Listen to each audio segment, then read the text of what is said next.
Jadi kalau nanti ada yang menunaikan Idul Adha-nya pas sholat Idul Adha-nya di hari Sabtu, tanggal berapa? 10 Dzulhijjah, ya. Maka dipersilahkan dengan pendekatan apa? Hisab. Karena meyakini begini, udah 2 derajat kok udah pindah. Ya kan? Udah pindah waktu. Tapi ada yang pengen lihat, saya pengen mastiin, pengen ikut Nabi ngeruyat. Maka dia tunaikan di hari Ahad. Tanggal berapa? 10 juga. Gitu. Yang beda siapa? Sama kok. Ya, tanggal 10 kan? Sama tanggal 10. Cuman pelaksananya ada yang Sabtu, ada yang Ahad. Gitu aja, simpel kok. Ya kan? Hah?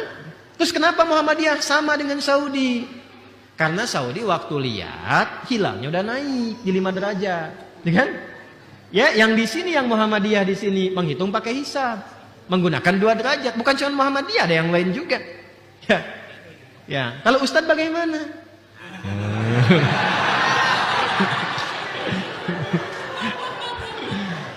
Saya tahu sebetulnya Anda dari maghrib tuh nunggu ini, gitu.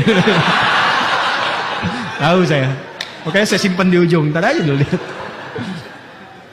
Ya, jadi paham ya? Paham tidak?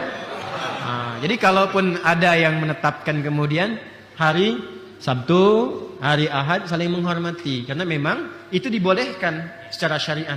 Dari Quran dalilnya ada, dari hadis ada, jaminan undang-undangnya pun ada. Hanya kedewasaannya saja yang harus kemudian kita tampilkan. Adapun kajian ini biarkan para ahlinya, para pakarnya. Yang bukan pakar, diam aja. Ikuti aja. Sekarang semua jadi pakar gitu. Saya heran juga. Ya, saya kalau ke dokter telinga itu nggak pernah komen tentang mata.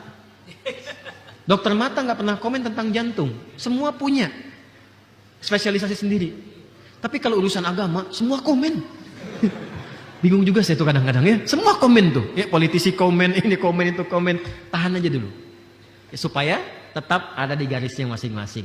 Jelas ya? Jadi kalau saya resolusi pertama sih mengusulkan supaya tertib mudah gampangnya, bikin aja pakai acuan yang paling gampang, hisab misalnya. Di pemerintah tuh udah bisa nyampaikan dari jauh-jauh hari. Ini kalau mau dihitung ya sampai 25 tahun ke depan, sampai 2046. Kalau masih begini, itu potensial ada 7 kali perbedaan kurang lebih di Idul Adha. 3 sampai 5 kali di Ramadan sampai dengan Idul Fitri. Ya, selama 25 tahun ke depan. Akan berpotensi ada seperti itu. Tapi memang kalau kita melihat disiplin ilmunya, ada kewajaran. Karena yang Allah lihat itu bukan hari apanya. Kesungguhan dia untuk beribadah. Itulah indahnya di Islam. Jadi kita itu dibikin cerdas. Ya, menggali, belajar hisab, melihat ru'yat, menemukan teropong yang lebih canggih. Itu mahal sekali tuh. Syukuri itu semua. Ya, jelas ya sampai sini ya? Nah, kalau saya mengusulkannya tadi begitu. Kalau sudah dibikin kalendernya, jadi secara administratif itu enak. Orang jauh-jauh hari udah bisa bikin perusahaan, udah bisa menetapkan. Papua nggak usah tunggu sampai Isya untuk Ramadan, karena kan maghrib di sana udah jam 9, kan? Jam 8, jam 9. Jadi udah tahu. Hanya nanti yang ingin menggunakan ru'yat dengan keyakinan tadi difasilitasi. Kemenak memfasilitasi dan diumumkanlah tadi yang jelas tadi kita sampaikan. Ini ada 2 metode. Ya, pemerintah jauh-jauh hari bisa menetapkan begini, tapi menghormati yang ini, semuanya sama, silahkan difasilitasi. Itu indah luar biasa. Ya, semua indah pada tempatnya, ya, pada tempatnya. Ya, bukan pada akhirnya, nggak harus tunggu sampai akhir. Sekarang Ustadz kapan, itu kan? Saya 10 Dzulhijjah.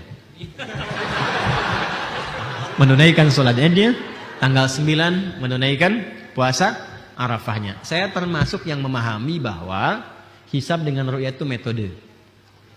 Bukan bagian dari paket ibadahnya. Problemnya apa? Nggak ada problem. Tapi ada nanti sedikit pendalaman kepada hadis ketika mengatakan begini. Kan hadisnya satu paket itu. Inna ummatun ummiyatun la naktubu wa la nahsubu asyahru kada wa kada. Baru kemudian sumu li ru'yatihi. Kalau itu dipahami sebagai ibadah, maka konsekuensinya menjadi ummi itu bagian dari ibadah juga. Karena hadisnya satu kesatuan. Dan itu kan mustahil. Sedangkan kita umat yang diarahkan oleh Quran dan hadis menjadi umat yang pintar. Umat yang penuh dasar intelektual. Tapi ini bukan menjadi pijakan untuk menolak atau menyalahkan yang lain. Tidak. Ini hanya perbedaan cara pandang saja. Maka saya dalam konteks ini melihat bahwa yang paling ideal di era Nabi Sallallahu Alaihi Wasallam adalah praktek ru'yat. Yang paling ideal. Tapi kekinian untuk memudahkan seperti halnya sholat, maka hisab akurasinya lebih tinggi. dalam konteks di Indonesia sekarang, problemnya adalah batas 3 derajat ini menggunakan patokan data hisab. Gitu. Maka cara berpikir saya sederhana. Kenapa nggak gunakan dasar hisabnya aja sekalian? Harus mengambil dasar di 3. Yang jadi problem adalah kalau di bawah 3 walaupun kelihatan ditolak penglihatannya, ya kan? Ini kan jadi masalah. Kenapa harus dilihat kalau begitu? Jadi yang jadi problemnya, yang jadi dasar untuk penetapannya harus dilihat, ya kan? Sampai kelihatan, ataukah di atas 3 di bawah 3. Jadi masalah. Bingung kan? Makanya kan?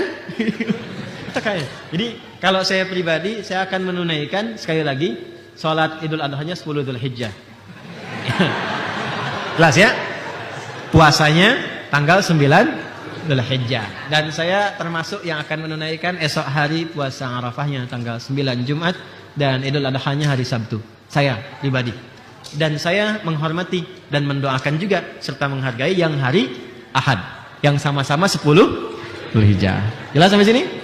Nah, dan setelah itu jangan dipertentangkan. Ustaz Adi anti pemerintah. Ini. Awas nih. Jewer tuh. Nggak ada begitu. Dah ya. Nanti kalau biasa mempertentangkan begitu jadi salah tuh. Ustaz Adi Muhammadiyah.